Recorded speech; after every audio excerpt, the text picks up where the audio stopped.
Acordei do coma e ouvi minha nora dizer: assim que a velha morrer, vai direto para um asilo.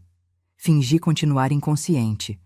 No dia seguinte vieram me buscar no hospital, mas eu já estava longe, com meu esposo, meu passaporte e a carta que os deixou completamente gelados. Há momentos na vida em que tudo muda em um segundo. Onde a pessoa que você pensava ser desaparece e nasce alguém completamente diferente. Para mim, esse momento chegou na escuridão de um quarto de hospital, com o som monótono das máquinas e o cheiro de desinfetante grudado na minha pele. Meu nome é Catarina, tenho 68 anos, e durante 12 dias estive presa em um coma que, segundo os médicos, poderia ter me matado. Um derrame cerebral fulminante que me deixou estendida no chão da minha própria cozinha, rodeada pelo feijão que estava cozinhando para o almoço de domingo. Ricardo, meu único filho, me encontrou horas depois. Ou foi o que me disseram quando finalmente despertei. Mas despertar não foi como nos filmes. Não abri os olhos de repente, nem me sentei na cama pedindo água. Foi lento, confuso, como nadar para a superfície a partir do fundo de um lago escuro. Primeiro, ouvi vozes distantes. Depois, senti o peso do meu próprio corpo. E, finalmente, com um esforço que me pareceu sobre-humano, consegui entreabrir as pálpebras apenas o suficiente para ver a luz do corredor filtrando-se por debaixo da porta. Eu estava sozinha no quarto, ou assim pensei. Então, a ouvi. A voz de Vanessa, minha nora, sussurrando com urgência ao telefone. Ela estava de pé junto à janela, de costas para mim, com aquele cabelo tingido de loiro platinado que sempre me pareceu artificial demais. Vestia uma blusa de seda cor vinho que eu mesma lhe dei de presente no último aniversário. Não, amor, fica tranquilo, dizia com aquela voz doce que usava quando queria algo. Os médicos disseram que pode ser a qualquer dia. Já são 12 dias. O cérebro dela está muito danificado. Meu coração, que mal tinha começado a bater normalmente, acelerou. Tentei me mexer, dizer algo, mas meu corpo não respondia. Era como estar trancada dentro de mim mesma. Escuta, continuou Vanessa, e sua voz perdeu toda a doçura. Tornou-se fria, calculista, como o fio de uma faca. Assim que a velha morrer, vendemos a casa. São 8 milhões de reais, Ricardo. 8 milhões.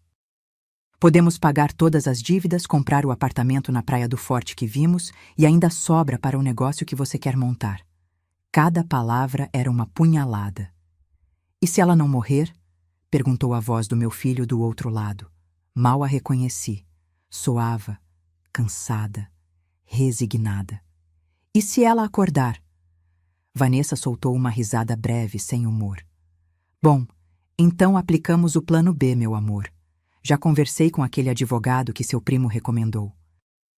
Se ela ficar com dano cerebral, a declaramos incapaz e tomamos o controle dos bens de qualquer forma. E se por algum milagre ela acordar bem?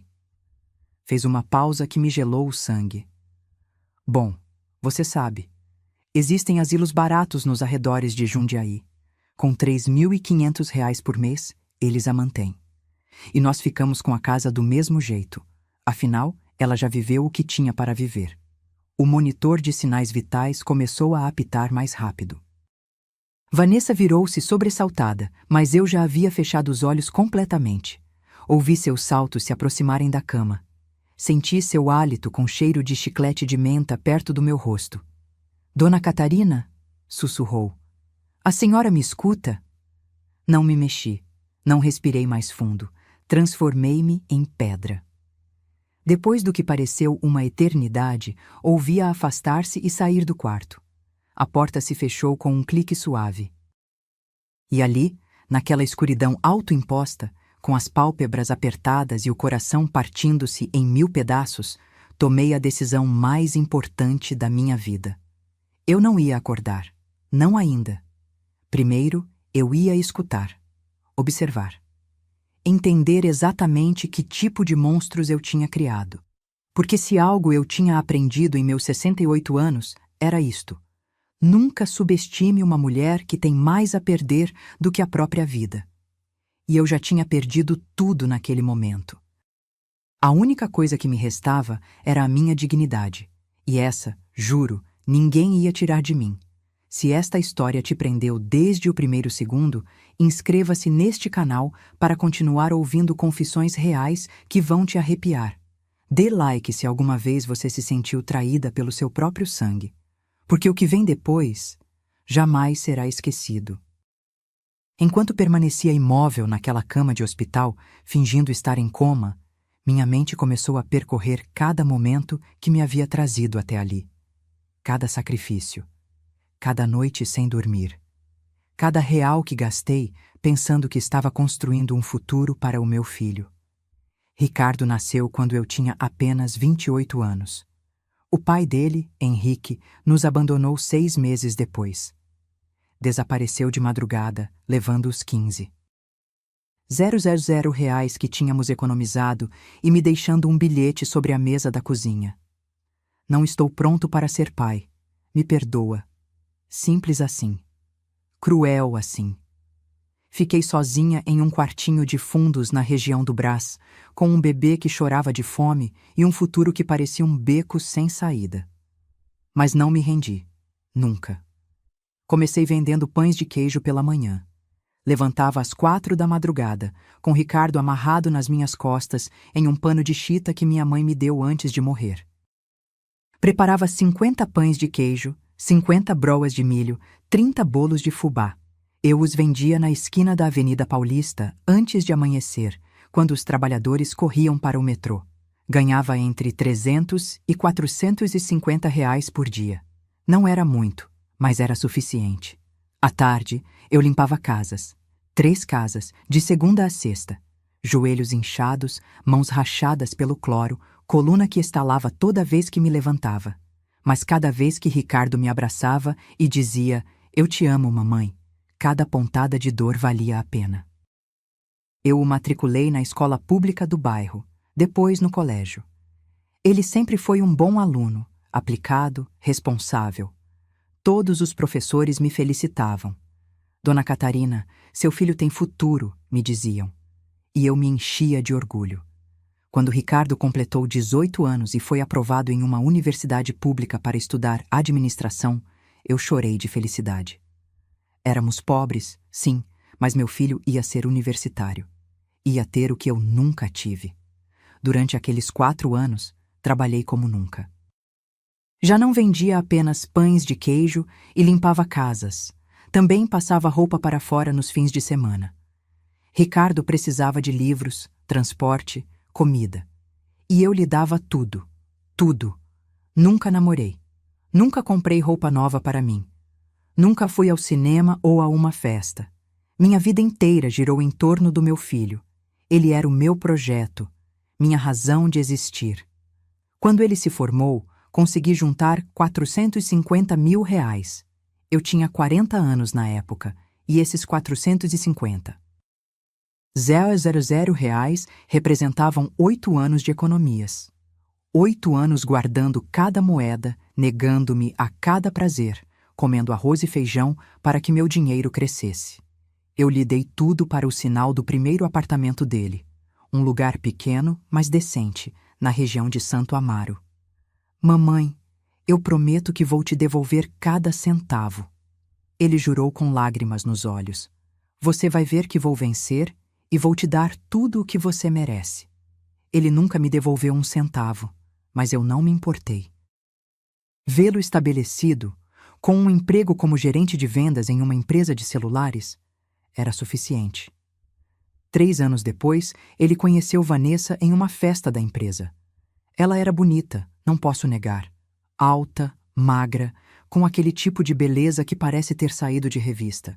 Trabalhava como recepcionista em um consultório dentário e falava dos seus sonhos de ter o próprio spa.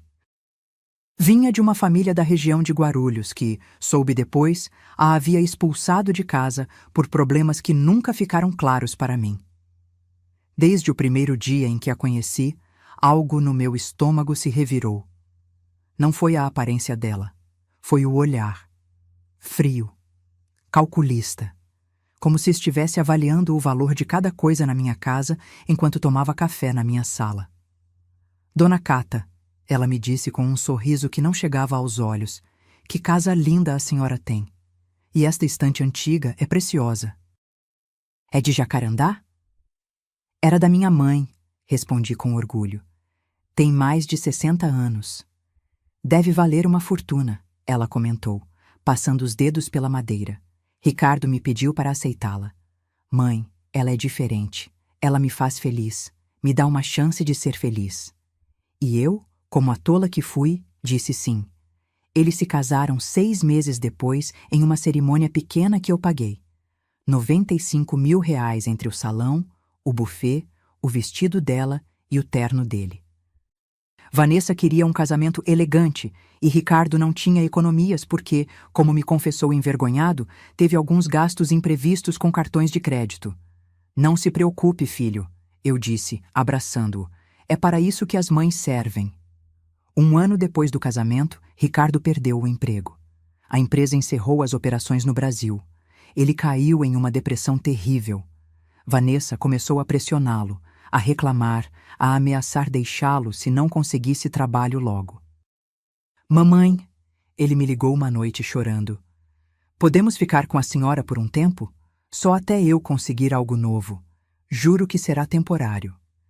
Minha casa era modesta, mas confortável. 2 andares no bairro de Moema que eu tinha comprado havia 15 anos com uma pequena herança que uma tia me deixou. Tinha 3 quartos, um quintal com buganvílias e uma sala de jantar onde cabia toda a família. Claro que sim, meu amor, eu disse sem pensar.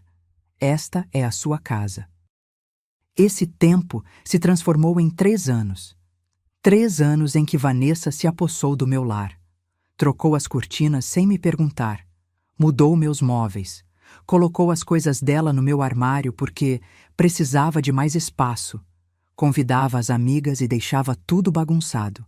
E eu limpava depois delas sem dizer nada. Ricardo conseguiu emprego depois de 8 meses, mas eles nunca falaram em sair. E eu nunca me atrevi a pedir que o fizessem. Tinha medo. Medo de perder meu filho.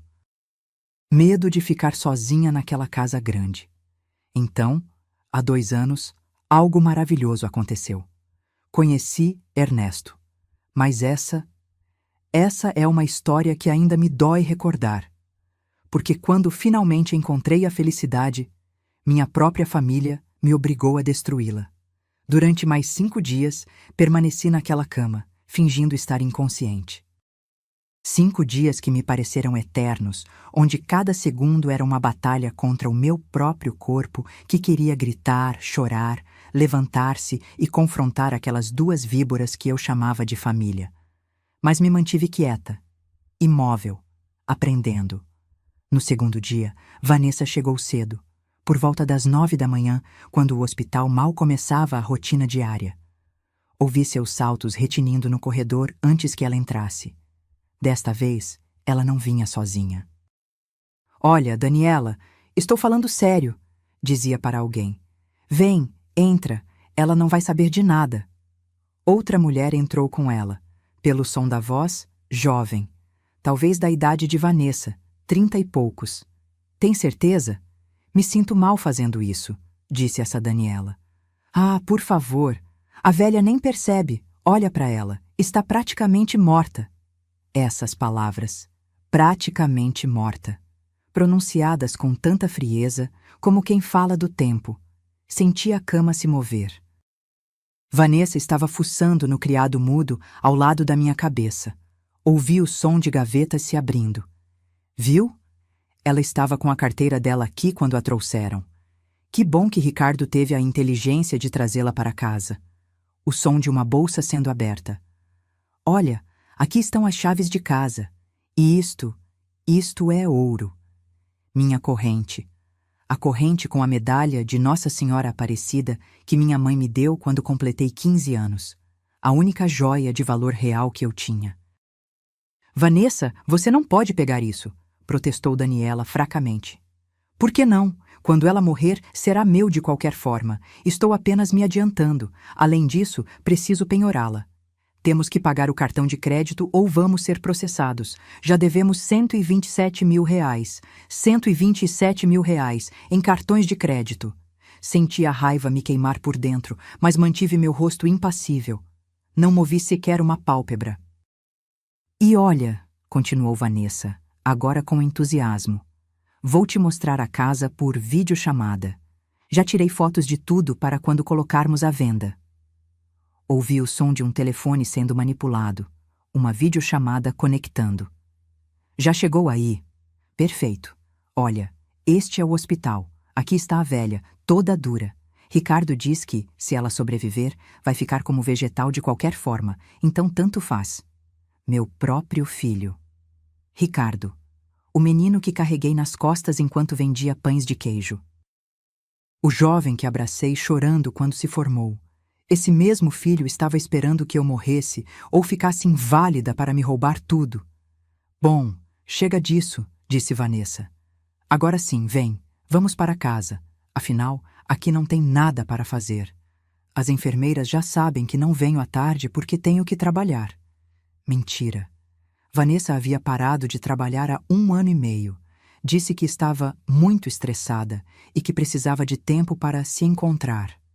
Minha pensão de 6. R$ 200 mensais ajudava a manter a casa enquanto ela se encontrava. Elas foram embora. E eu fiquei ali, com o coração batendo tão forte que temi que as máquinas delatassem meu estado consciente. Mas o pior veio naquela mesma noite. Por volta das 11, quando o hospital estava em silêncio e só se ouvia o murmúrio distante das enfermeiras na central, Ricardo entrou sozinho no meu quarto. Meu filho. Meu único filho. Ele se sentou na cadeira ao lado da minha cama. Ouvi sua respiração pesada, cansada. Por um momento pensei que talvez ele tivesse vindo se despedir, dizer que me amava, pedir perdão por tudo. Que ingênua eu fui. Ele tirou o celular. Discou um número. Doutor Freitas, boa noite. Desculpe a hora. Sim, sou Ricardo Silva, o filho de Catarina Moreira. Exato, a senhora do derrame. Olhe, preciso fazer algumas consultas urgentes. Uma pausa longa enquanto ele escutava. Quanto tempo precisa passar para que eu possa declarar minha mãe legalmente incapacitada se ela acordar com dano cerebral? Entendo. E se ela acordar bem, há alguma forma de... Outra pausa, mais longa. Eu sentia que estava sufocando. Entendo. Sim, ela tem uma casa em seu nome avaliada em aproximadamente R$ 7,8 milhões de acordo com a última avaliação do IPTU. Não tem testamento. Pelo menos não que eu saiba. Exato, sou filho único. E quanto custariam seus serviços para gerenciar tudo isso? Silêncio. Depois um suspiro. Perfeito. R$ 85 mil mais impostos, sem problema. Posso adiantar assim que vendermos... Perdão, assim que eu vender a propriedade? Sim, eu entendo que tecnicamente ainda é dela, mas o senhor entende a situação. A senhora já tem 68 anos. A pensão dela é uma miséria, apenas R$ 6.200.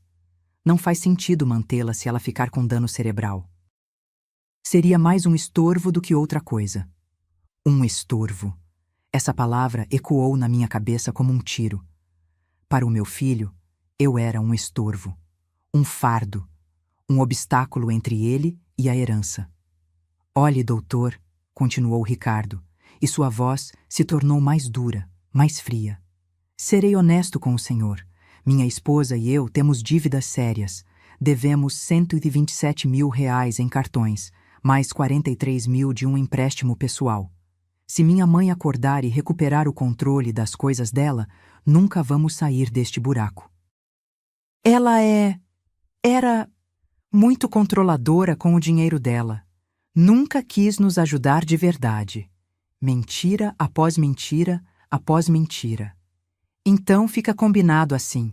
O senhor começa a preparar os papéis. Se dentro de uma semana ela não acordar ou acordar mal, procedemos com a incapacidade legal. E se ela acordar bem, bom, encontraremos outra solução. Existem asilos baratos onde podemos colocá-la. Com R$ 3.500 por mês, eles a mantêm, e nós tomamos controle da casa. Ele desligou. Ficou sentado ali mais alguns minutos em silêncio. Depois, ouvi algo que jamais esquecerei. Ouvi-o chorar, mas ele não chorava por mim. Chorava por ele, pela situação, pelas dívidas. Me desculpa, mamãe, ele sussurrou finalmente. Mas eu não aguento mais. Vanessa tem razão. Você já viveu o suficiente. Agora é a nossa vez. Ele se levantou. Senti seus lábios roçarem minha testa em um beijo frio, mecânico. E foi embora. Naquela noite, quando fiquei completamente sozinha, abri os olhos na escuridão. As lágrimas escorriam pelo meu rosto, encharcando o travesseiro. Não fiz barulho. Não me movi mais do que para respirar. Mas naquele momento, naquele quarto escuro que cheirava a doença e traição, nasceu uma nova Catarina. Uma que já não tinha nada a perder. Uma que ia lutar. No terceiro dia da minha atuação, conheci Luciana. Ela era uma enfermeira jovem, de uns 32 anos, com o cabelo preso em um rabo de cavalo alto e olhos cor-de-mel que pareciam ver além do óbvio. Usava o uniforme verde-menta do hospital e tênis brancos gastos que rangiam levemente contra o chão. A primeira vez que ela entrou no meu quarto foi durante o turno da tarde. Eu estava com os olhos fechados, como sempre, controlando minha respiração, mantendo o ritmo perfeito de alguém em coma. Eu tinha aperfeiçoado a arte de parecer ausente. Senti suas mãos checando o soro, ajustando os lençóis. Mas então ela fez algo diferente. Parou ao lado da minha cama e ficou ali, em silêncio, por vários segundos. Que estranho, murmurou para si mesma. Ela checou o monitor de sinais vitais. Ouvi o som de páginas sendo viradas, provavelmente meu prontuário. Os sinais vitais dela melhoram quando está sozinha. Disse em voz baixa, como pensando em voz alta. Mas quando a família chega, a pressão sobe, o ritmo cardíaco acelera. Como se... Ela se calou abruptamente. Senti o olhar dela fixo em mim. Como se estivesse escutando, sussurrou. Meu coração deu um salto, mas me forcei a manter a calma. Não me mexi. Nem um músculo. Luciana saiu do quarto sem dizer mais nada. Mas eu sabia que ela tinha visto algo. E senti medo. Durante as horas seguintes, tentei me convencer de que havia sido minha imaginação, que aquela enfermeira não suspeitava de nada, que tudo seguia conforme o meu plano. Mas naquela mesma noite, por volta das 11h30, quando o hospital estava imerso naquele silêncio particular da madrugada, ouvi a porta se abrir com muito cuidado. Passos suaves. Uma presença se aproximando da minha cama. Então, senti uma mão quente segurar a minha. E uma voz suave, apenas um sussurro que dizia: Dona, se a senhora está me escutando, se está acordada, mesmo que finja que não, mexa o seu dedo indicador. Só um pouquinho. Ninguém mais está olhando, só eu. E eu juro pela minha mãe que não vou dizer nada que a coloque em perigo. O mundo parou. Meu cérebro gritava para não fazer, que era uma armadilha, que iam me descobrir. Mas algo na voz daquela mulher, algo no seu tom genuíno, me fez confiar.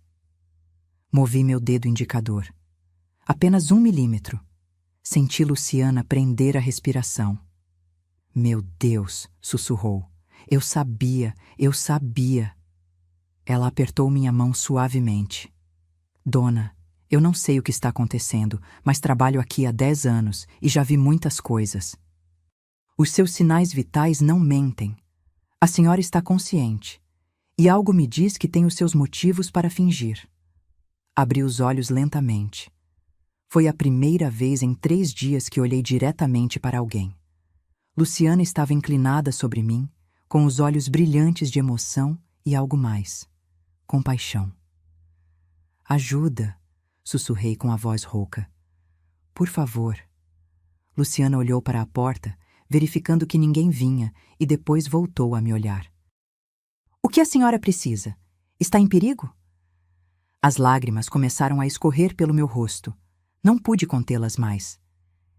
Minha família, eu disse com a voz embargada. Estão esperando que eu morra. Querem me roubar tudo. Meu filho. Meu próprio filho.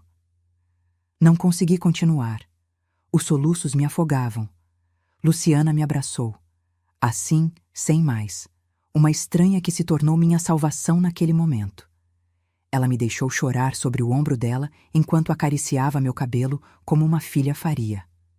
Calma, dona. Respire. A senhora está segura. Eu vou te ajudar. Por quê? Perguntei quando consegui me acalmar um pouco. Por que me ajudaria? Você nem me conhece. Luciana se sentou na beirada da minha cama e me olhou com uma tristeza profunda nos olhos. Porque há 5 anos minha avó passou por algo parecido. Teve um infarto e, enquanto estava neste mesmo hospital, o filho caçula dela, meu tio Armando, tentou fazer com que ela assinasse uns papéis para ficar com a casa. Disseram a ela que eram autorizações médicas. Ela assinou porque confiava nele. Ela limpou uma lágrima. Quando saiu do hospital, já não tinha mais nada. Meu tio havia vendido a casa, levado as economias dela de R$320 mil e a deixou morando em um quartinho de fundos que ele alugou por pena. Minha avó morreu 2 anos depois. De tristeza, mais do que de qualquer outra coisa. Nunca me perdoei por não ter estado lá para protegê-la. Ela pegou minha mão novamente. Não vou permitir que o mesmo aconteça com a senhora. Diga o que precisa e eu te ajudo. Mas a senhora tem que confiar em mim. E foi assim que Luciana se tornou minha cúmplice, meu anjo da guarda. Durante os 2 dias seguintes, ela se tornou meus olhos e ouvidos. Ela me trazia meu celular quando Vanessa o deixava esquecido em casa. Ela me trazia o carregador escondido na bolsa. Ela me ajudava a fazer ligações rápidas quando mais ninguém estava por perto, vigiando a porta. Foi Luciana quem me contou o que tinha ouvido no corredor. Vanessa falando com uma amiga sobre os móveis da minha casa. A estante de jacarandá antiga pode ser vendida por R$120 mil fácil. Tem um antiquário na Vila Madalena que paga bem. E as louças de porcelana da minha sogra, essas são de coleção.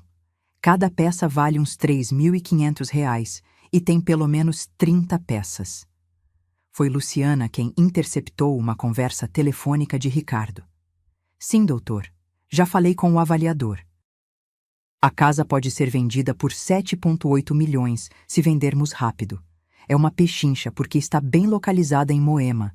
Normalmente valeria mais, mas precisamos de liquidez urgente. E foi Luciana quem me deu o empurrão final que eu precisava.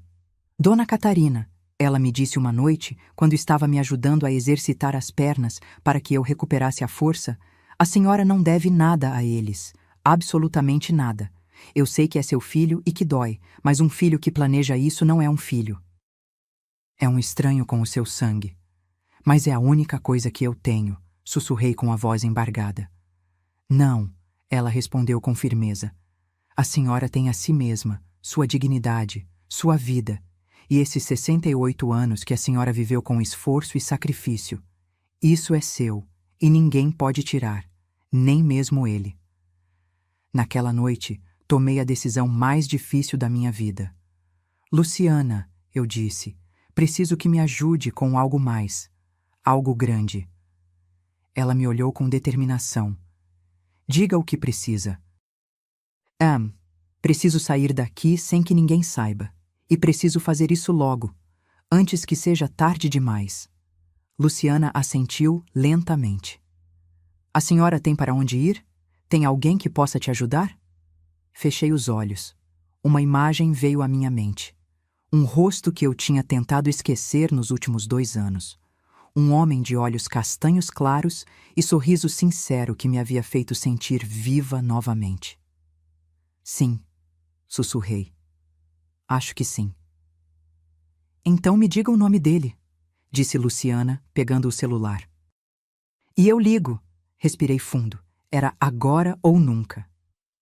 Ernesto Viana, o número dele deve estar no meu celular, nos contatos favoritos. Luciana procurou o nome e o encontrou. Ela me passou o telefone com as mãos trêmulas.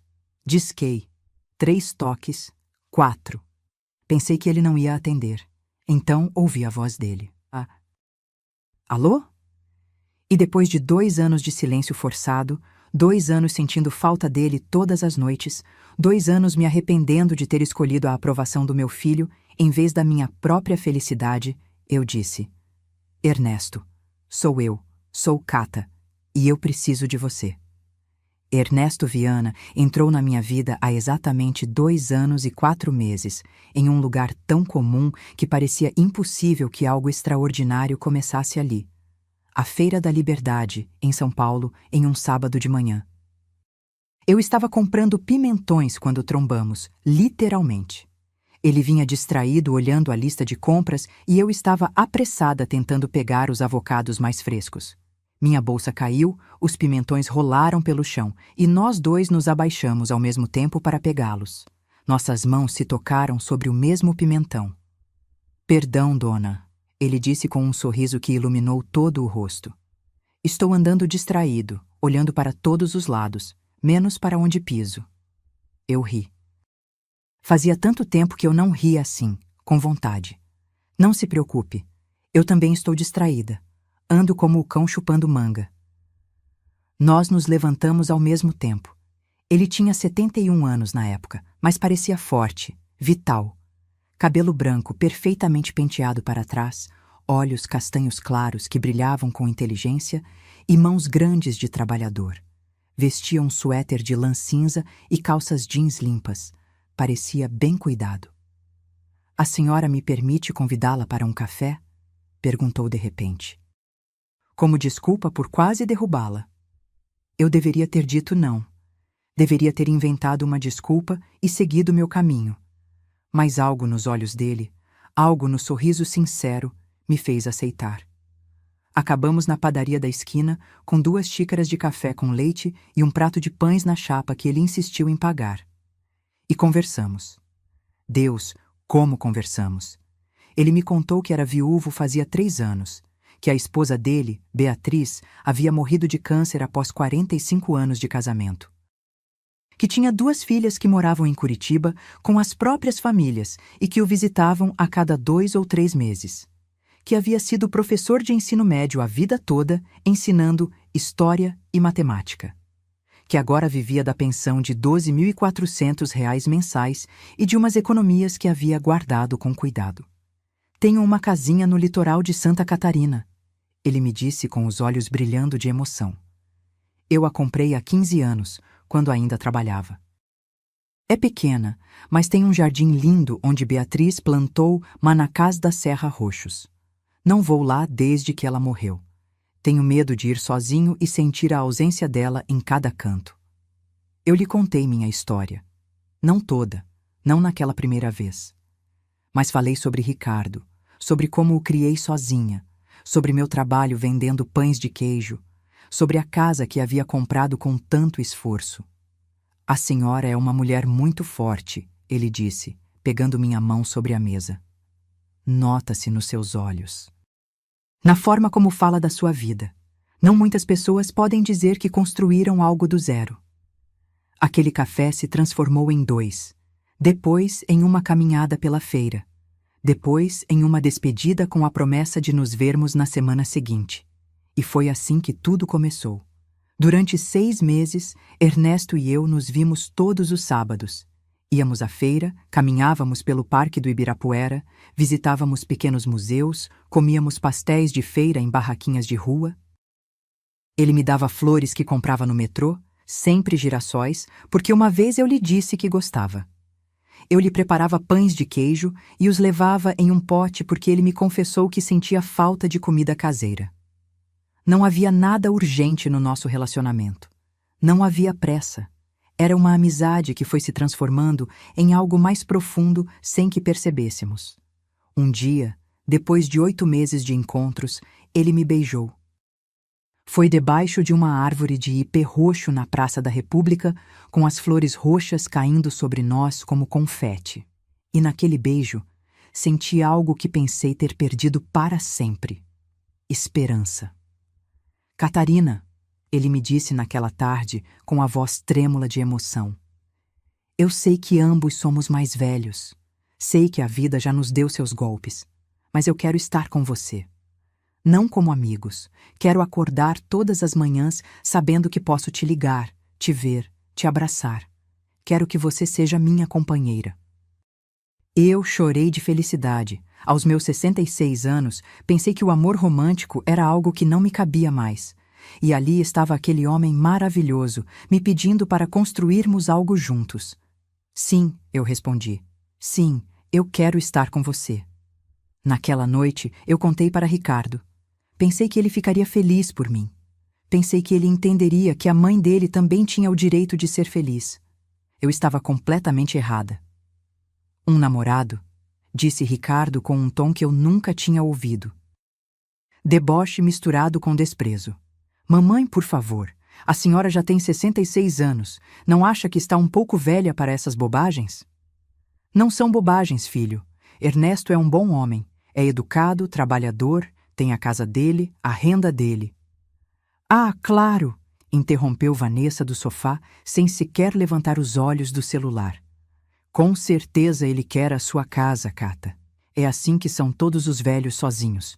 Procuram uma viúva com propriedades para não morrer na miséria. Isso não é verdade, respondi, sentindo a raiva subir pela garganta. Ernesto tem a pensão dele, a casa dele em Santa Catarina.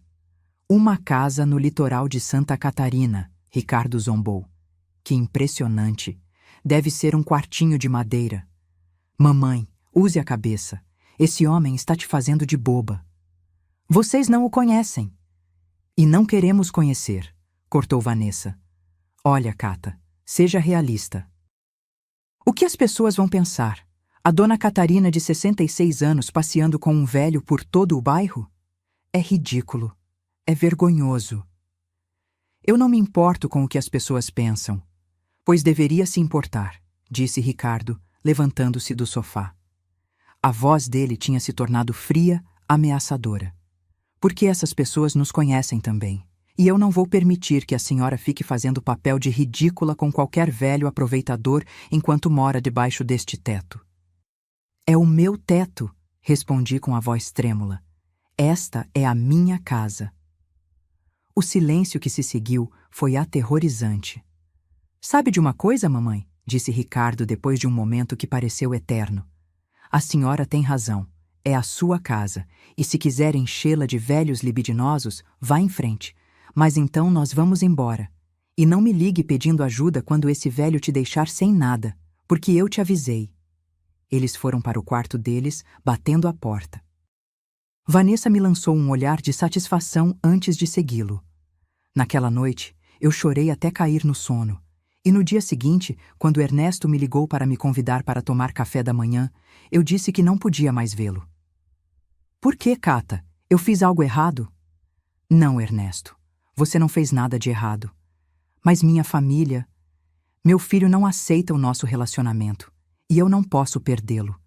É a única coisa que eu tenho. Você tem a mim, ele disse com a voz embargada. Me desculpa, sussurrei. Me desculpa muito. E desliguei. Por 2 anos, me convenci de que havia feito o certo, que uma mãe deve se sacrificar pelos filhos, que o amor romântico na minha idade era um luxo que eu não podia me permitir.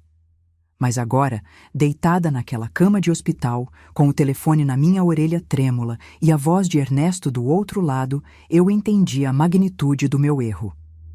Cata, é você mesmo? Meu Deus, eu pensei que... Me disseram que você estava em coma. Você está bem? Onde você está? Estou no hospital da Zona Sul, Ernesto, e eu preciso da sua ajuda. Por favor, preciso sair daqui antes que seja tarde demais. Eu estou indo para aí agora mesmo. Não, eu o interrompi. Você não pode vir assim. Ricardo e Vanessa não podem saber que estou consciente. Eles estão esperando que eu morra para ficar com a minha casa. Contudo, silêncio do outro lado. Depois um suspiro profundo. Diga o que você precisa, meu amor. O que for. E ali, com Luciana segurando minha mão e Ernesto escutando atentamente ao telefone, começamos a planejar minha fuga. Minha segunda chance. minha vingança silenciosa. Os 2 dias seguintes foram os mais intensos da minha vida. Enquanto eu permanecia imóvel naquela cama, fingindo estar em coma, Ernesto, Luciana e eu coordenamos cada detalhe da minha fuga como se fôssemos espiões em um filme. Mas antes de poder ir, eu precisava saber exatamente o que eles estavam planejando. Precisava de provas. Precisa entender a magnitude da traição para poder me proteger legalmente. No 4º dia, Vanessa chegou mais cedo do que de costume. Eram apenas 8 da manhã. Ela vinha acompanhada de um homem que eu não conhecia. Pela forma de falar, educado, mas calculista, soube imediatamente que era o advogado. Doutor Freitas, entre, disse Vanessa com aquela voz melosa que usava quando queria impressionar. Olhe, aí está ela. 12 dias assim, sem se mover. Os médicos dizem que mesmo que ela acorde, provavelmente ficará com dano cerebral severo. Os médicos disseram isso especificamente? Perguntou o advogado. Bom, não com essas palavras exatas, mas dá para entender. Uma mulher de 68 anos com um derrame tão forte... O senhor sabe como são essas coisas. Ouvi o som de papéis sendo manipulados. Uma cadeira sendo arrastada para perto da minha cama. Dona Vanessa, eu entendo a urgência, mas preciso ser claro com a senhora e com o seu marido. Se a senhora Catarina acordar com as faculdades intactas, não há forma legal de tirar o controle das propriedades dela sem o consentimento dela. Mas se ela acordar com dano cerebral, então sim? Perguntou Vanessa com um tom quase esperançoso que me revirou o estômago. Nesse caso, seu esposo, como filho único, poderia solicitar uma declaração de incapacidade. O processo leva entre 3 e 6 meses e requer avaliações médicas constantes. Eu posso agilizá-lo, mas não posso inventar um diagnóstico que não existe. E quanto custaria tudo isso? Meus honorários seriam de R$85 mil mais impostos. Isso inclui todos os trâmites legais, as comparecências perante o juiz e a documentação necessária para que seu esposo tome controle da casa e das contas bancárias. R$85 mil para me roubar a minha vida. Perfeito, disse Vanessa sem hesitar. Meu esposo já vai lhe depositar um adiantamento. Não é, amor? Só então percebi que Ricardo também estava ali. Não tinha dito uma única palavra. Meu filho, meu único filho, estava ali parado, em silêncio, permitindo que tudo aquilo acontecesse. Ricardo, não é? Perguntou o advogado. Preciso que assine estes papéis. São autorizações para que eu haja em seu nome quando chegar o momento. E se a minha mãe acordar bem? Perguntou Ricardo com uma voz tão baixa que mal a ouvi. E se ela se recuperar completamente? O silêncio que se seguiu foi longo, desconfortável. Então, meu filho, respondeu o advogado com um tom que gelava o sangue, você terá que convencê-la a lhe dar uma procuração voluntariamente, ou... Ele fez uma pausa. Podemos explorar outras opções. Existem clínicas geriátricas onde, por razões de segurança do paciente, os familiares podem tomar certas decisões administrativas. Uma vez internada, seria mais simples gerenciar as propriedades dela. O senhor está falando em colocá-la em um asilo contra a vontade dela? Perguntou Ricardo. Eu não disse isso, respondeu o advogado rapidamente. Estou apenas mencionando opções que outros clientes exploraram. Mas para isso, você precisaria que 2 médicos atestassem que ela representa um perigo para si mesma. E esses laudos, bom, podem ser facilitados com os contatos certos. Vanessa soltou uma risadinha nervosa. Deus, doutor, parece que estamos planejando algo ruim. Só queremos proteger o patrimônio familiar. Claro, dona Vanessa, e é exatamente isso que faremos. Mas preciso que ambos entendam que este processo deve ser conduzido com muita discrição. Se alguém, algum parente distante ou vizinho intrometido, chegar a reportar algo irregular, todo o processo se complicaria enormemente. Não tem mais ninguém, disse Ricardo. Minha mãe não tem irmãos vivos, os pais dela morreram há anos e ela não tem amigos próximos, sempre foi muito solitária. Mentira. Eu tinha amigas da feira, vizinhas com quem tomava café, um grupo de senhoras com quem ia à missa aos domingos. Mas Ricardo e Vanessa tinham se encarregado de me afastar aos poucos de todas elas durante aqueles últimos 3 anos. Perfeito, disse o advogado. Então não haverá problemas. Agora, deixem-me explicar sobre a venda da propriedade. Assim que tivermos o controle legal, podemos colocá-la no mercado imediatamente. Eu tenho um cliente que está procurando exatamente esse tipo de casa em Moema. Ele está disposto a pagar 7,8 milhões de reais à vista, sem intermediários, fechando a operação em menos de um mês. 7,8? Perguntou Vanessa. Não vale uns 9 milhões? Tecnicamente sim, segundo a avaliação do IPTU. Mas em uma venda rápida, sem a dona presente para negociar, o normal é que se perca entre 10% e 15% do valor. Além disso, meu cliente pagaria à vista. Isso vale ouro nestes tempos. E desses 7,8 milhões, quanto ficaria para o senhor? Perguntou Ricardo com um tom de desconfiança. Minha comissão padrão é de 8%. Isso seria 624 mil reais. Mais os 85 mil dos trâmites legais, estamos falando de que vocês receberiam limpos aproximadamente 7 milhões de reais. 7 milhões de reais. Minha casa. Meu patrimônio. O resultado de 40 anos de trabalho, de noites sem dormir, de mãos rachadas e joelhos doloridos. Tudo reduzido a um número que eles já estavam dividindo mentalmente. E os móveis, acrescentou Vanessa.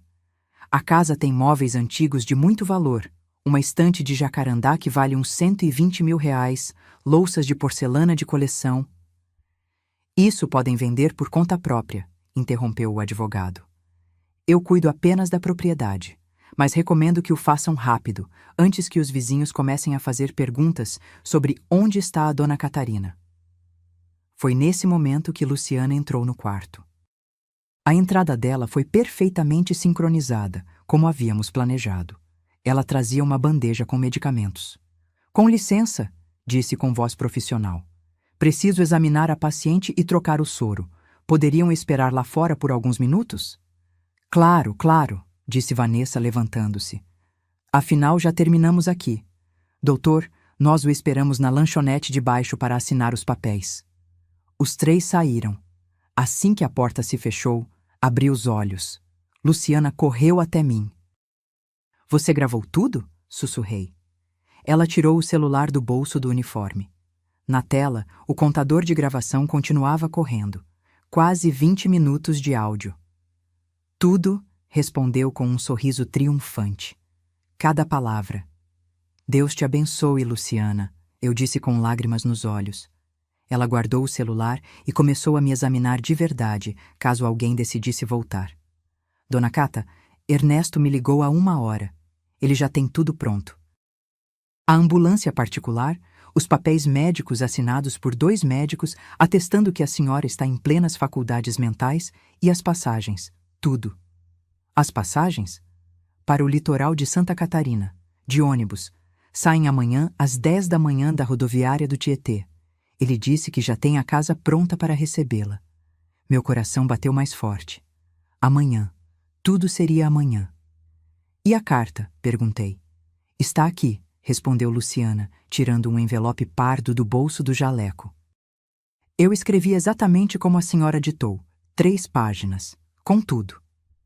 Peguei o envelope com as mãos trêmulas. Dentro estava a minha declaração completa. As conversas que eu havia escutado, as datas exatas, os nomes do advogado e de todos os envolvidos. Também incluímos capturas de tela dos extratos da minha conta, a que eu havia dado a Ricardo só para emergências e que ele havia usado para gastar 89 mil reais em 6 meses. Refeições em restaurantes caros, roupas de marca, até uma TV de 42 mil reais que agora estava pendurada no quarto dele. A carta terminava com as instruções específicas. A casa estava sendo transferida para um fundo de investimento irrevogável que eu administraria. Quando eu morresse, seria doada a uma fundação de mulheres idosas em situação de vulnerabilidade. Ricardo não herdaria nada. Amanhã, às 2 da tarde, eu disse a Luciana. Quando eles vierem na visita habitual, você entrega esta carta. Nem 1 minuto antes. Preciso ter pelo menos 6 horas de vantagem. Pode deixar, dona. Às 2 em ponto, nem 1 segundo antes. Naquela noite, quando fiquei sozinha no quarto, não fingi estar inconsciente. Sentei-me na cama pela primeira vez em 5 dias. O corpo todo doía, mas era uma dor que me lembrava que eu estava viva. Disquei o número de Ernesto do celular de Luciana. Cata! Me tira daqui amanhã, meu amor, eu disse com voz firme. Eu não aguento mais, não quero mais fingir. Eu estarei aí às 6 da manhã. A ambulância, os papéis, tudo. E Cata... Sim? Eu nunca deveria ter deixado você ir há 2 anos. Desta vez, ninguém vai nos separar. Eu prometo. Desliguei e me deitei novamente na cama, olhando o teto branco do hospital. Em menos de 12 horas, minha vida mudaria para sempre. Pela primeira vez em anos, eu não tinha medo. Eu tinha esperança. Mas antes que eu pudesse executar minha fuga, o destino me preparou uma última punhalada. Uma que quase me fez mudar de ideia. Uma que me mostrou com absoluta clareza que o filho que eu havia criado já não existia. Naquela mesma noite, por volta das 10, quando o hospital estava imerso naquele silêncio pesado que só existe nos corredores de um lugar onde as pessoas lutam entre a vida e a morte, Ricardo voltou. Ele veio sozinho. Ouvi seus passos arrastando-se pelo corredor, lentos, cansados. Ele entrou no quarto e fechou a porta com cuidado, como se não quisesse incomodar ninguém. Sentou-se na cadeira ao lado da minha cama e por vários minutos não disse nada. Apenas respirava. Uma respiração pesada e regular, como se tivesse chorado. Mantive meus olhos fechados, meu corpo imóvel, mas meu coração batia tão forte que temi que ele pudesse escutá-lo. Mamãe, ele sussurrou finalmente. A voz dele soava quebrada, vulnerável, como quando ele era criança e tinha pesadelos. Eu esperei. Queria acreditar que ele tinha vindo me pedir perdão, que havia mudado de ideia, que o filho bom, aquele que eu conhecia, aquele que eu havia abraçado chorando quando se formou na faculdade, ainda existia em algum lugar dentro daquele homem de 40 anos, sentado ao lado da minha cama. Eu não sei se você me escuta, ele continuou. Os médicos dizem que provavelmente não, que seu cérebro está muito danificado. Mas eu preciso dizer isso de qualquer forma. Fez uma pausa longa. Ouvi o som da mão dele esfregando o rosto. Eu estou cansado, mamãe. Tão cansado. Tenho 40 anos e não tenho nada. Nada que seja realmente meu. O apartamento que você me ajudou a comprar, eu perdi há 3 anos porque não consegui continuar pagando o financiamento. Os cartões de crédito estão no limite. Devo R$ 127 mil que não tenho como pagar. Vanessa me pressiona todos os dias.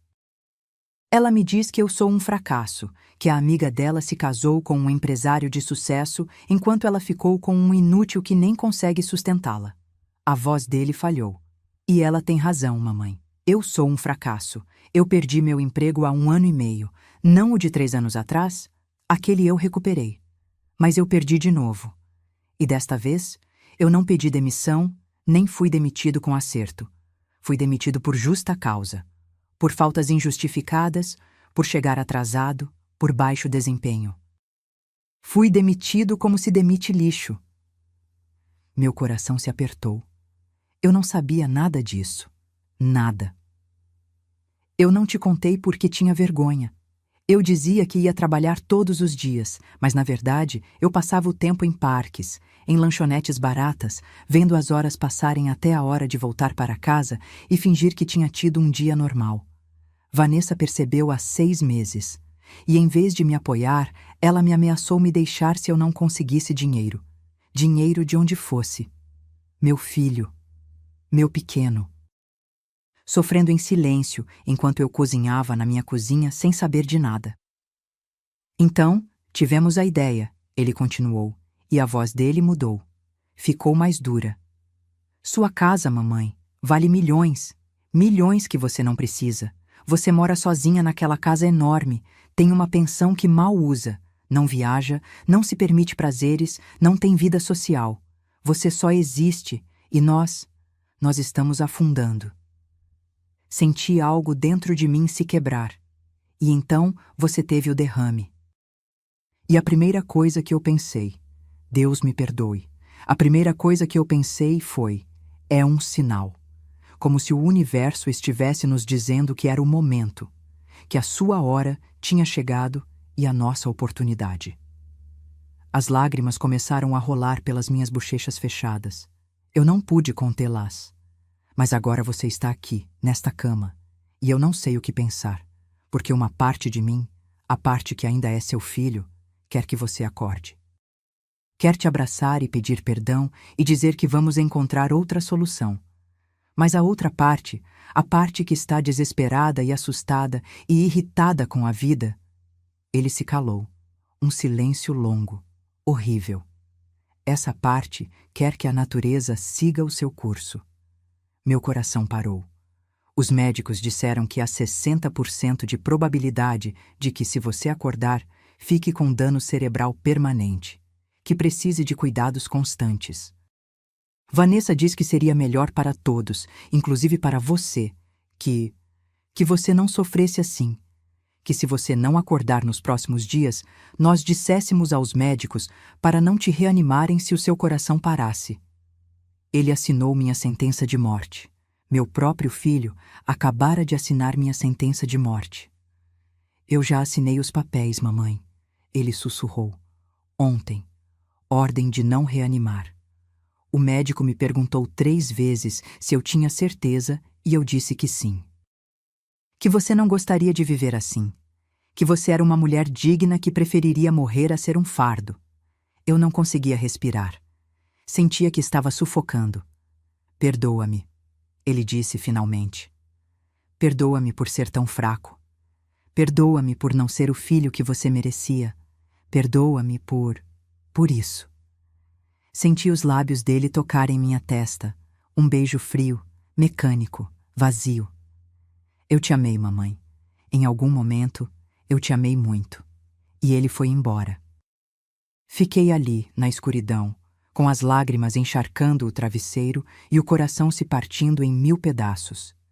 Por horas eu não consegui me mover. Não consegui pensar.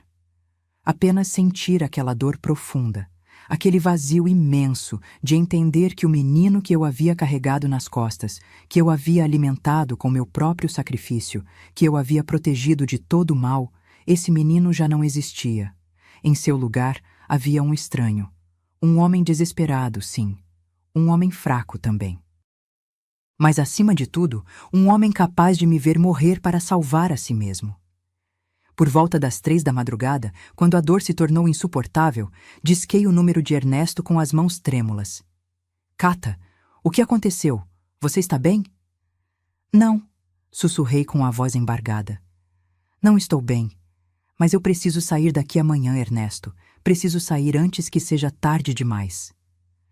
Já está tudo pronto, meu amor. Às 6 da manhã. Não, eu o interrompi. Mais cedo, às 5:30, por favor. O que aconteceu, Cata? Você está me assustando. Meu filho assinou uma ordem de não reanimar. Se o meu coração parar, os médicos vão me deixar morrer. Ernesto, eles vão me deixar morrer. Silêncio do outro lado. Depois, uma respiração profunda. Eu vou estar aí às 5:30 em ponto, e eu juro por tudo que é sagrado que ninguém vai te tocar. Ninguém. Desliguei e me encolhi naquela cama fria do hospital. Pela primeira vez na minha vida, eu entendi o que significava estar completamente sozinha. Não fisicamente, mas na alma. Eu havia perdido meu filho muito antes daquele derrame cerebral. Eu o havia perdido aos poucos, sem perceber, enquanto ele me sorria e me chamava de mamãe e me deixava cozinhar para ele aos domingos. Eu o havia perdido no dia em que ele escolheu Vanessa em vez de mim. No dia em que ele permitiu que ela me desrespeitasse na minha própria casa. No dia em que permitiu que me tratassem como um fardo em vez de como a mulher que deu tudo a ele. E agora, neste quarto escuro, com o som das máquinas marcando cada batida do meu coração traído, tomei uma decisão. Eu não era mais a mãe dele. Eu não lhe devia mais nada, nem amor, nem lealdade, nem perdão. A partir de amanhã, Catarina Moreira ia viver para si mesma. Pela primeira vez em 68 anos, ela ia escolher a si mesma, e essa escolha começava com uma fuga. O despertador de Luciana tocou às 5 da manhã. Não que precisássemos, nenhuma de nós duas tinha dormido de verdade. Ela chegou ao meu quarto às 5:10, vestida com o uniforme, mas com uma mochila pendurada no ombro. O rosto dela mostrava a tensão do que estávamos prestes a fazer. "Pronta, dona Cata", sussurrou, fechando a porta com a chave. "Pronta", eu respondi, embora minha voz tremesse. Luciana tirou roupas da mochila.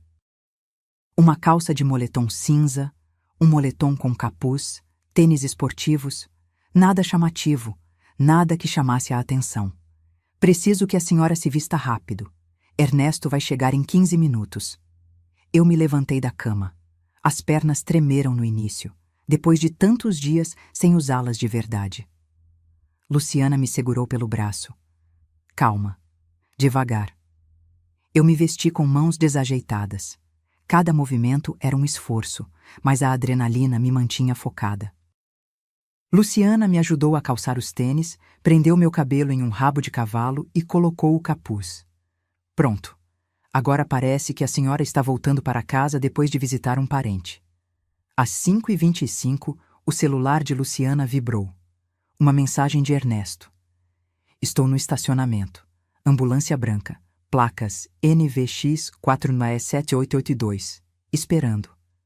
"É a hora", disse Luciana, pegando minha mão.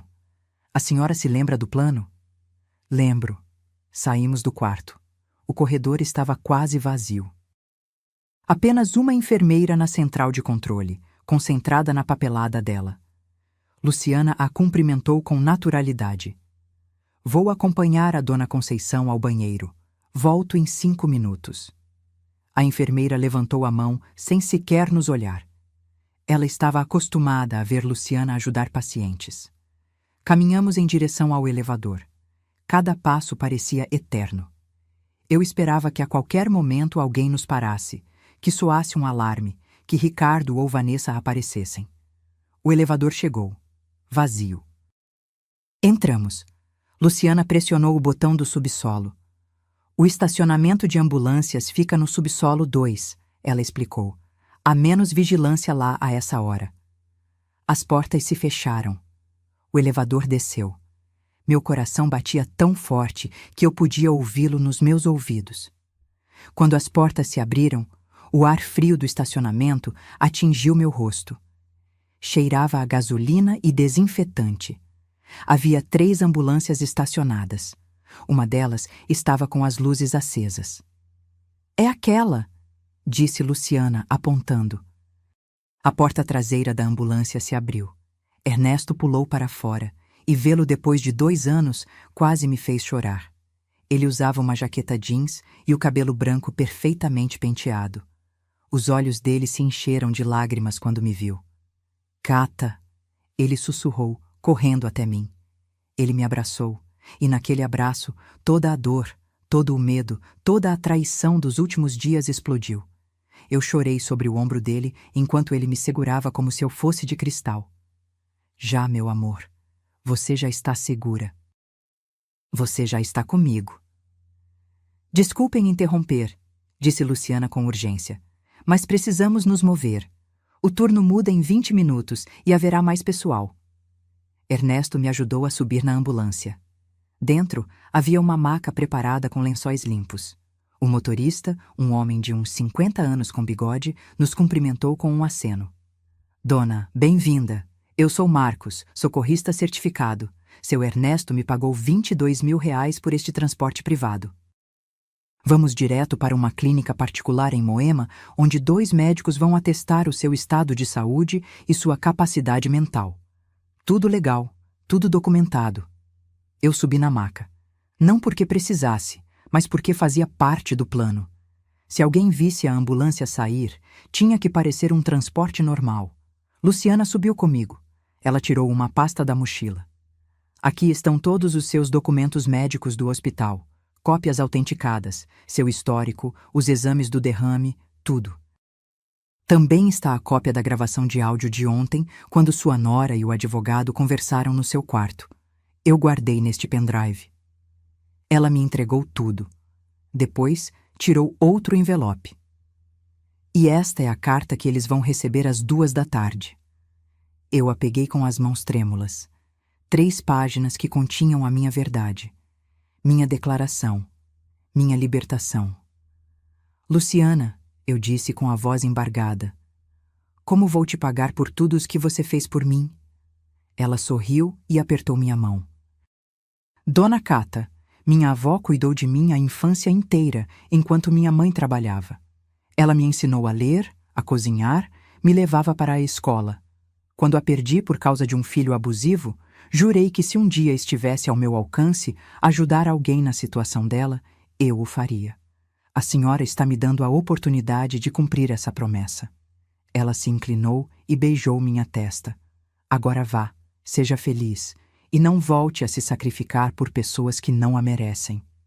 Ela desceu da ambulância. Ernesto fechou as portas traseiras e subiu na frente com Marcos. O motor se acendeu. E assim, às 5h37 da manhã da quinta-feira, 15 de março, eu escapei do hospital. Escapei do meu filho. Escapei da morte que eles haviam planejado para mim. A ambulância atravessou as ruas ainda escuras de São Paulo. Eu estava deitada na maca, olhando para o teto, sentindo cada solavanco, cada curva, cada segundo que me afastava daquela vida.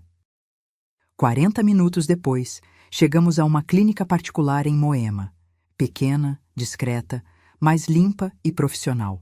2 médicos me esperavam, o Dr. Mendonça, neurologista, e a doutora Salazar, psiquiatra. Durante as 3 horas seguintes, eles me fizeram exames. Avaliação neurológica completa, testes cognitivos, avaliação psicológica. Eu respondi perguntas, resolvi quebra-cabeças, contei minha história. Dona Catarina, disse finalmente o Dr. Mendonça, sua recuperação do derrame é excepcional. Não há evidência de dano cerebral permanente. Sua memória, raciocínio e capacidades cognitivas estão intactas. A senhora está em pleno uso das suas faculdades mentais. Ele me entregou um documento oficial, carimbado e assinado. Um atestado médico que declarava minha competência mental e minha capacidade de tomar decisões sobre minha vida e patrimônio. A doutora Salazar acrescentou outro documento similar. Entre os dois, eu tinha a proteção legal que precisava. Ernesto pagou os honorários dos médicos, R$ 15.800 no total. Dinheiro que ele havia tirado das economias dele sem pensar 2 vezes. Agora, ele disse pegando minha mão, vamos para casa. Não para a minha casa em Moema. Aquela não era mais o meu lar. Aquela era uma prisão da qual eu tinha acabado de escapar. Nós nos dirigimos à rodoviária do Tietê. Ernesto havia comprado 2 passagens para Florianópolis, saída às 10 da manhã. Primeira classe, assentos reclináveis, ar-condicionado. Chegamos à rodoviária às 9h15. Ainda tínhamos tempo. Ernesto me levou a uma lanchonete dentro da rodoviária. Você precisa comer alguma coisa. Você está muito magra. Eu pedi pão na chapa e um café com leite. Foi a primeira refeição de verdade que eu tive em quase 2 semanas. Cada mordida tinha gosto de liberdade. Enquanto comíamos, Ernesto me contou sobre a casa dele em Santa Catarina, sobre o jardim com manacás da Serra roxos que a esposa dele havia plantado, sobre os vizinhos amigáveis, sobre a feira a 2 quadras onde vendiam os melhores doces regionais. Você vai amar, Cata. É tranquilo, é seguro e ninguém vai te encontrar lá. Às 10:50, embarcamos no ônibus. Sentamos juntos, na parte de trás. Ernesto colocou minha cabeça no ombro dele e me cobriu com uma jaqueta macia. O ônibus partiu. E enquanto saíamos de São Paulo, enquanto eu via pela janela as ruas que eu havia percorrido durante 68 anos, Eu pensei em Ricardo. Pensei em Vanessa. Pensei em como, naquele exato momento, eles ainda acreditavam que eu estava inconsciente naquela cama de hospital, sem saber que o plano deles tinha desmoronado. Às 2 da tarde, quando chegassem para a visita rotineira, Luciana lhes entregaria a carta, e então eles entenderiam. Entenderiam que a velha que eles queriam matar, a mãe que eles deram como morta, a mulher que eles consideraram um estorvo, essa mulher tinha vencido. Eu adormeci sobre o ombro de Ernesto, com o movimento do ônibus me embalando como uma canção de ninar, e pela primeira vez em semanas, dormi em paz, porque finalmente, depois de tanto tempo, eu estava indo para casa, para o meu verdadeiro lar. Eram exatamente 2h15 da tarde quando Vanessa e Ricardo entraram no quarto 407 do Hospital da Zona Sul. Eu sei disso porque Luciana me contou depois, com riqueza de detalhes, em uma ligação que ela me fez naquela mesma noite. Segundo ela me contou, Vanessa vinha arrumada como se fosse para uma festa. Blusa de cetim cor-de-rosa, calça branca justa, saltos. Ricardo vinha calado, com olheiras, com a mesma roupa do dia anterior. E agora? Perguntou Vanessa ao ver a cama vazia. Onde ela está? Luciana estava de pé junto à janela, com o envelope pardo nas mãos. A senhora Catarina Moreira recebeu alta esta manhã às 5h30. O silêncio que se seguiu foi absoluto. Como assim recebeu alta? Perguntou Ricardo com a voz trêmula. Ela estava em coma. Os médicos disseram. Os médicos se enganaram, interrompeu Luciana com voz firme. Sua mãe acordou há 5 dias, completamente consciente, completamente lúcida, e decidiu manter isso em segredo. Vanessa se aproximou de Luciana com os punhos fechados. Isso é impossível. Quem autorizou a alta? Nós somos a família. Ninguém pode tirá-la sem a nossa permissão. Sua mãe é uma idosa em pleno uso das suas faculdades mentais. Ela não precisa do consentimento de ninguém para ir embora. Aqui estão os documentos médicos que atestam isso, assinados por 2 especialistas independentes. Luciana lhes estendeu o envelope. Ricardo o pegou com as mãos trêmulas e o abriu. Dentro estavam os atestados médicos, mas também algo mais, algo que eles não esperavam. Minha carta. Ricardo começou a ler em voz alta, com a voz falhando a cada palavra. Ricardo e Vanessa. Se vocês estão lendo isto, é porque já perceberam que eu não estou, que eu fugi, que eu os enganei assim como vocês planejaram me enganar.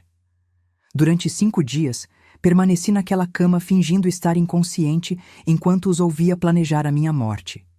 Sim, a minha morte. Porque é exatamente isso que era.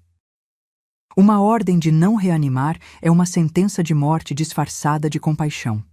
Eu escutei cada conversa, cada plano, cada palavra. Vanessa, eu te ouvi dizer que assim que a velha morresse, vocês venderiam minha casa por 8 milhões de reais para pagar as dívidas e ir para a Praia do Forte. Eu te ouvi revirar minhas gavetas procurando escrituras. Eu te ouvi avaliar minhas posses como se fossem mercadoria em uma feira. Ricardo, eu te ouvi falar com o Dr. Freitas sobre me declarar incapaz. Eu te ouvi calcular quanto custariam os honorários dele, 85 mil reais mais impostos, para roubar o que me custou 40 anos para construir. Eu te ouvi chorar, não por mim, mas pelas suas dívidas, e eu te ouvi assinar uma ordem para me deixar morrer se o meu coração parasse. Também descobri outras coisas, como os 89 mil reais que você gastou em 6 meses com meu cartão de crédito adicional, aquele que eu te dei só para emergências. Aqui estão os extratos anexados. Refeições em restaurantes onde você gastava 3.200 reais em uma única noite. Roupas de marca. Uma TV de 42 mil reais. Qual foi a emergência, filho? Seu ego? Sua vaidade? Sua incapacidade de dizer não para a sua esposa? E o pior de tudo, eu ouvi sua confissão de ontem à noite, quando você veio sozinho e me disse que estava cansado, que era um fracasso, que eu já tinha vivido o suficiente e que era a sua vez. Essas palavras me partiram o coração de uma forma que nunca pensei ser possível. Porque eu entendi algo que eu deveria ter entendido há anos. O filho que eu criei, o menino bom que amava a mãe, esse filho morreu há muito tempo. Talvez quando conheceu Vanessa. Talvez antes. Não o sei. Mas o que eu sei é isto. Você não é mais minha responsabilidade. A casa de Moema, a que vocês tanto cobiçavam, não pertencerá a vocês nunca. Esta manhã, com a ajuda de um tabelião que Ernesto contratou, eu transferi a propriedade para um fundo de investimento irrevogável. Eu sou a única administradora enquanto eu viver. E quando eu morrer, a casa será doada inteira para a Fundação Casa Esperança, que apoia mulheres idosas em situação de vulnerabilidade. Minhas contas bancárias foram encerradas. Abri novas em um banco diferente com senhas que vocês nunca saberão. Minha pensão de R$ 6.200 será depositada na minha nova conta a partir do próximo mês. Os documentos anexados incluem gravação de áudio da conversa de vocês com o Dr. Freitas no meu quarto, extratos de conta, mostrando o uso fraudulento do meu cartão de crédito, atestados médicos provando minha plena capacidade mental, cópia do fundo de investimento irrevogável, cópia da medida protetiva que apresentei esta manhã. Nenhum dos dois pode se aproximar de mim a menos de 500 metros. Se o fizerem, irão para a prisão. Ricardo, você foi o meu mundo inteiro durante 40 anos. Eu te dei tudo o que eu tinha e muito do que eu não tinha. Eu trabalhei até destruir meu corpo para que você tivesse o que eu nunca tive. E em troca, você me deu traição. Eu não espero que você entenda a dor que me causou. Eu não acho que você seja capaz de entender. Mas eu quero que você saiba disto. Eu te perdoo.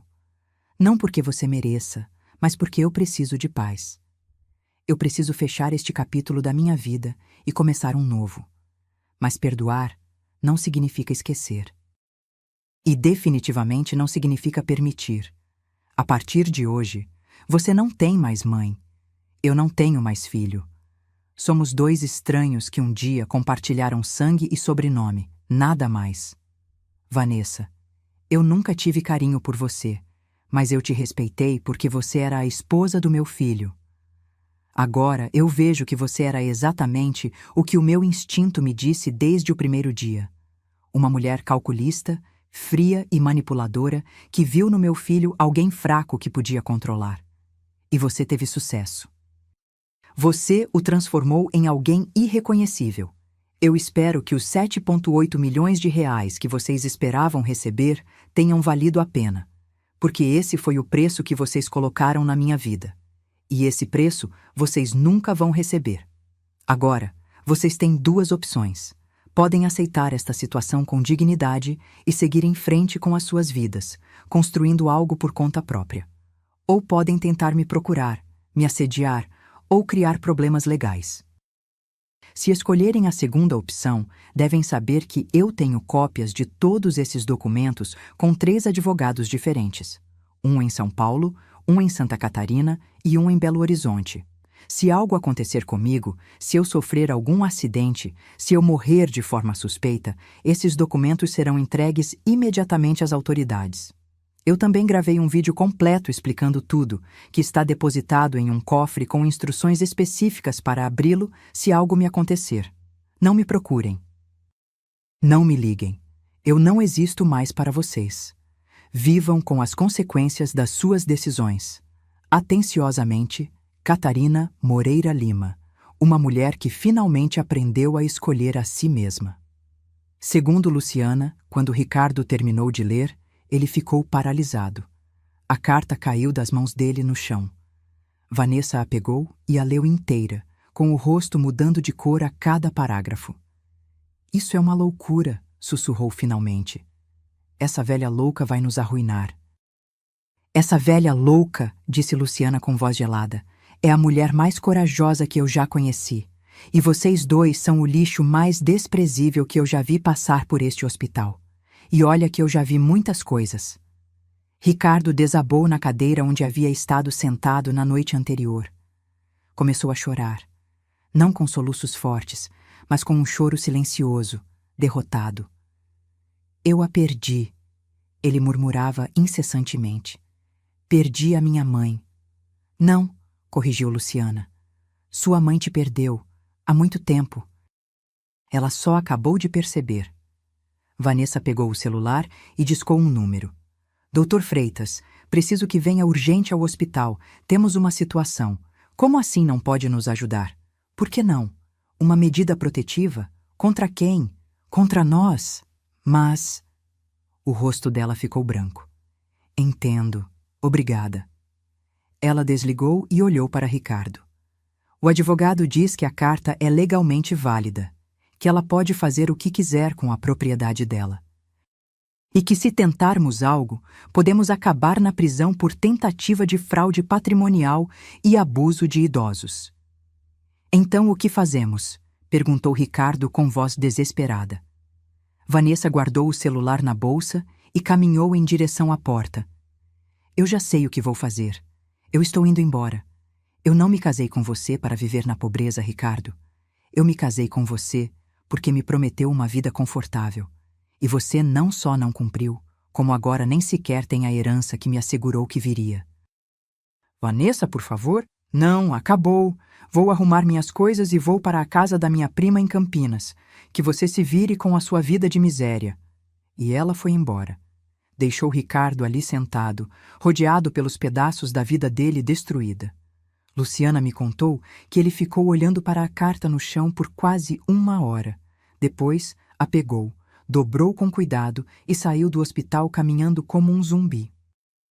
Naquela noite, enquanto eu estava no litoral de Santa Catarina, na casa de Ernesto, tomando chá de camomila no jardim, sob os manacás da Serra Roxos, meu telefone tocou. Era um número que eu não conhecia. Eu atendi com cautela. Mamãe? Era Ricardo. A voz dele soava destroçada. Eu não disse nada. Apenas escutei. Eu sei que eu não mereço que a senhora me escute. Eu sei que eu não tenho o direito de ligar. Mas eu preciso que a senhora saiba de algo.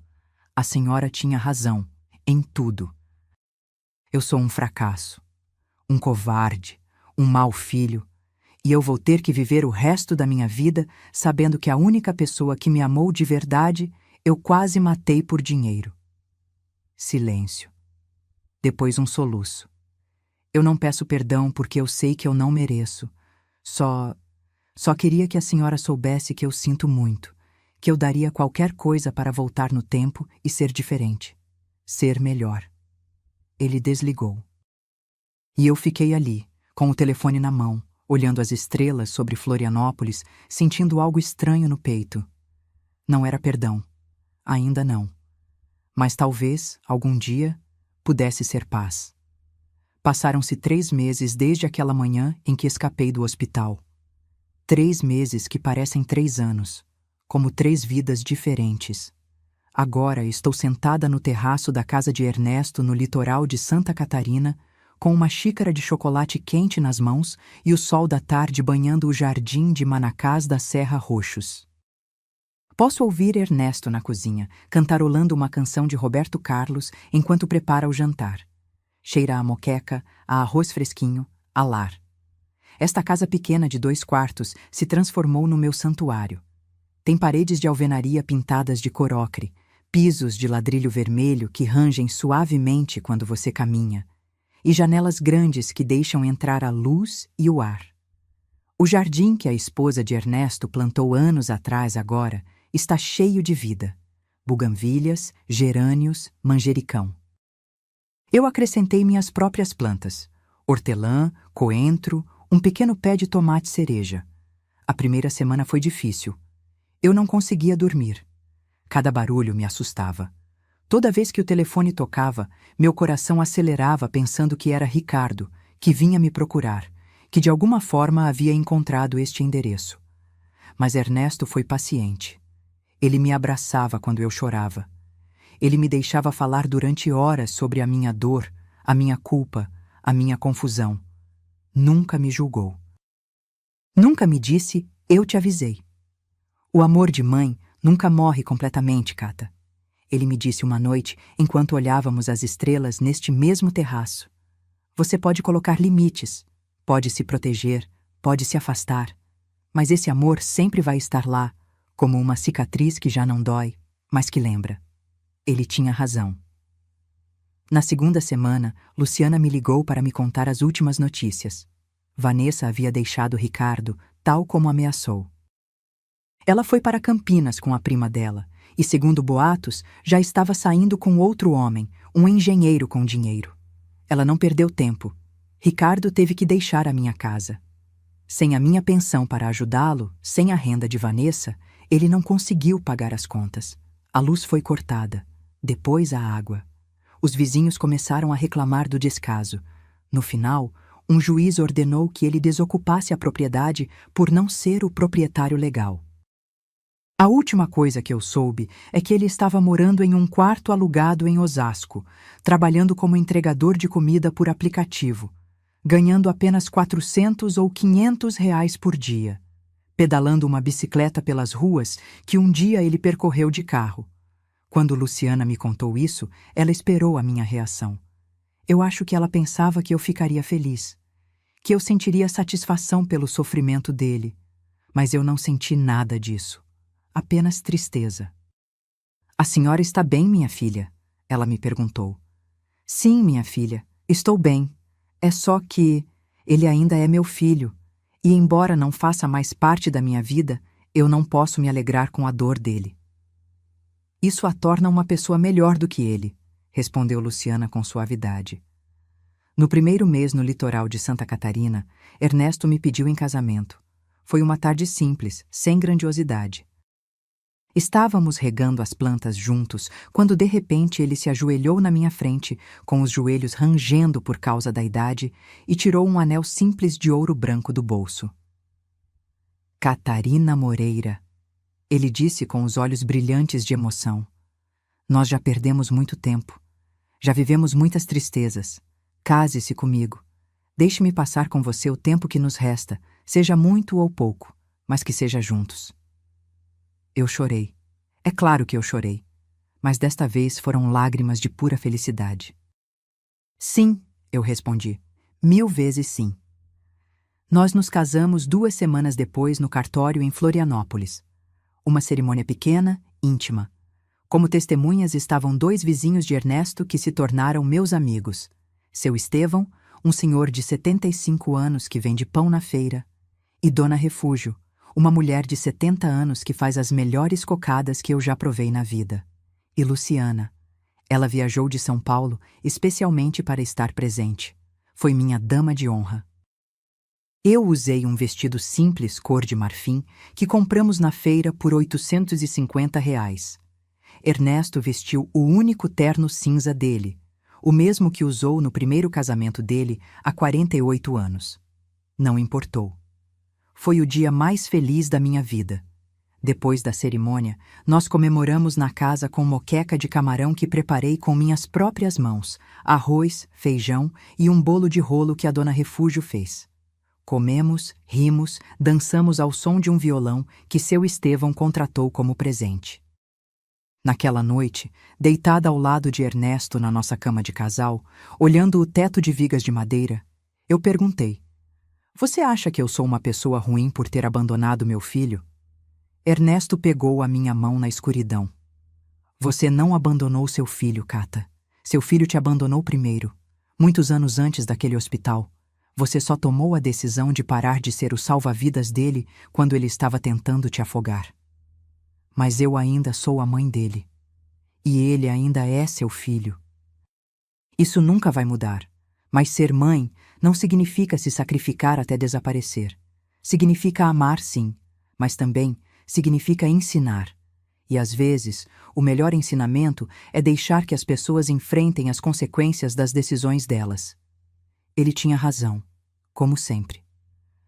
Aos 2 meses no litoral de Santa Catarina, eu encontrei um novo propósito. Dona Refúgio me convidou a me juntar a um grupo de mulheres idosas que se reuniam todas as terças-feiras no centro comunitário. As Guerreiras da Prata, elas se chamavam. Éramos 12 mulheres entre 60 e 78 anos, todas com histórias parecidas. Viúvas, abandonadas, traídas, mas sobreviventes. Nós começamos a fazer artesanato para vender na feira. Eu ensinei a fazer bonecas de pano usando retalhos de tecido. Outras ensinavam bordado, tricô, pintura em madeira. Com o que ganhávamos, ajudávamos mulheres idosas da comunidade que estavam em situações difíceis. Mas eu também comecei a dar aulas de culinária tradicional. Primeiro presencial, na cozinha comunitária. Depois, com a ajuda da neta da Dona Refúgio, que estuda comunicação, começamos a gravar vídeos. A Cozinha da Dona Cata. Nós demos o nome ao canal. Subimos receitas de acarajé, moqueca, feijoada, pão de queijo. Eu contava as histórias por trás de cada prato, os segredos que minha mãe me ensinou, as técnicas que aprendi nos meus anos vendendo pães de queijo. O canal cresceu. Lento, mas constante. Primeiro 100 inscritos, depois 1000, agora temos 47. 000 seguidores.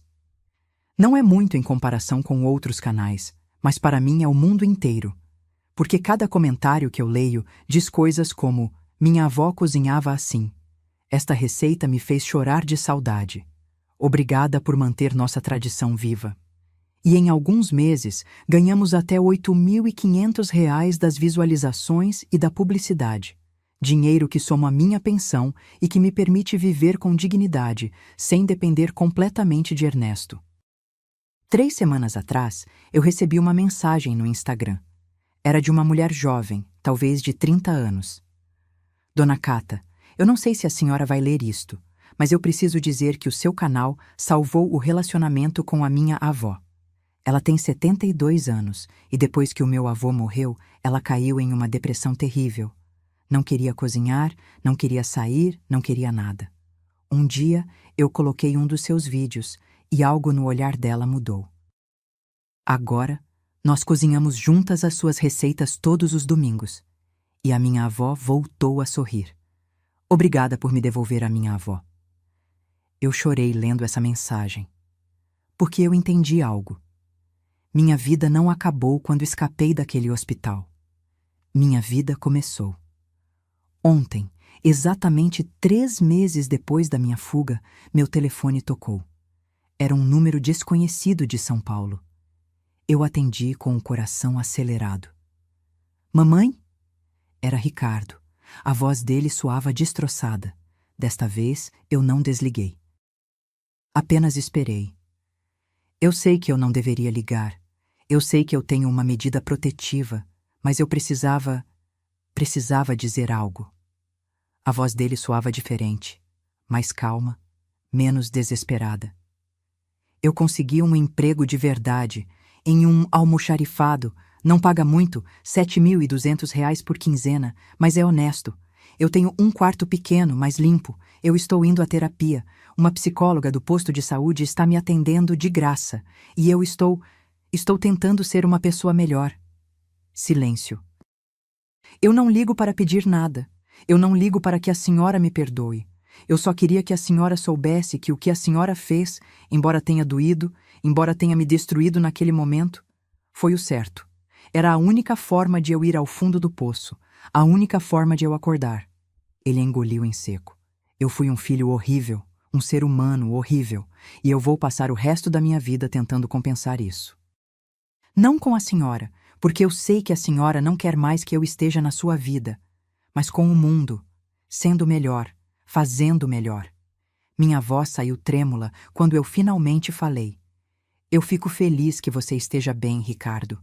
De verdade. A senhora está bem, mamãe? A senhora está feliz? Eu olhei ao redor. O jardim com suas buganvílias. A casa que agora era o meu lar. Ernesto na cozinha preparando o jantar. Minha vida nova, tranquila, cheia de propósito. Sim, filho, eu estou feliz. Pela primeira vez em muitos anos, eu sou completamente feliz. Eu ouvi um suspiro de alívio do outro lado. Eu fico feliz. A senhora merece. Sempre mereceu. Uma pausa longa. A senhora acha que algum dia no futuro distante, a gente poderia voltar a conversar? Não como antes. Eu sei que isso se perdeu para sempre. Mas talvez como 2 pessoas que se respeitam, que se desejam o melhor. Eu pensei na minha resposta por vários segundos.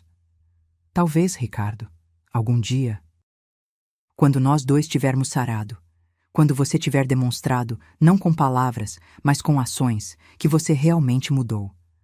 Talvez então a gente possa tomar um café e conversar como dois adultos. Obrigada, mamãe. É mais do que eu mereço. Cuide-se, filho. A senhora também, mamãe. E eu te amo, mesmo que eu não tenha mais o direito de dizer isso. Eu desliguei e fiquei olhando o telefone por um longo tempo. Ernesto saiu para o terraço, sentou-se ao meu lado e me abraçou. Você está bem? Sim, eu respondi, e era verdade. Eu estou bem. Porque eu entendi algo importante. Perdoar não significa esquecer. Não significa permitir que te machuquem de novo. Não significa voltar a ser quem você era antes. Perdoar significa soltar o peso. Significa parar de carregar o veneno da raiva. Significa escolher a sua própria paz em vez do castigo do outro. Algum dia, talvez em 1, 2 ou 5 anos, eu possa ver Ricardo de novo. Talvez a gente possa tomar aquele café. Talvez a gente possa construir um relacionamento novo, diferente, com limites claros e respeito mútuo. Ou talvez não. Talvez isso seja tudo o que teremos. Ligações esporádicas, conversas breves, um afeto distante, mas real. E está tudo bem. Ambas as opções estão bem. Porque eu já não vivo esperando que meu filho me complete. Eu já não vivo definida pelo meu papel de mãe sacrificada. Eu já não meço o meu valor pelo quanto eu posso dar até que não sobre mais nada de mim. Agora, eu vivo para mim. Para Ernesto. Para as minhas amigas do grupo. Para as milhares de pessoas que veem meus vídeos e encontram neles um pedacinho de lar. Eu tenho 68 anos e finalmente aprendi a lição mais importante de todas. Nunca é tarde para recomeçar. Nunca é tarde para escolher a si mesma. Nunca é tarde para dizer basta e construir a vida que você merece. Ontem à noite, enquanto jantávamos no terraço sob as estrelas, Ernesto pegou a minha mão e disse: Sabe o que é o mais bonito de tudo isso, Cata? Que nós dois pensávamos que as nossas vidas já tinham acabado, que o melhor já tinha passado, e acontece que o mais bonito estava apenas começando. Ele tem razão. Esta manhã, eu acordei com o sol entrando pela janela, o canto dos pássaros e o cheiro do café que Ernesto estava preparando. Eu me levantei sem pressa, vesti meu roupão favorito de algodão e saí para o jardim para regar as plantas. E enquanto a água caía sobre as buganvílias, eu pensei em algo que minha mãe me disse há muitos anos, quando eu era apenas uma menina. Minha filha, as buganvílias são como as mulheres fortes. Você pode podá-las, pode negligenciá-las, pode considerá-las mortas.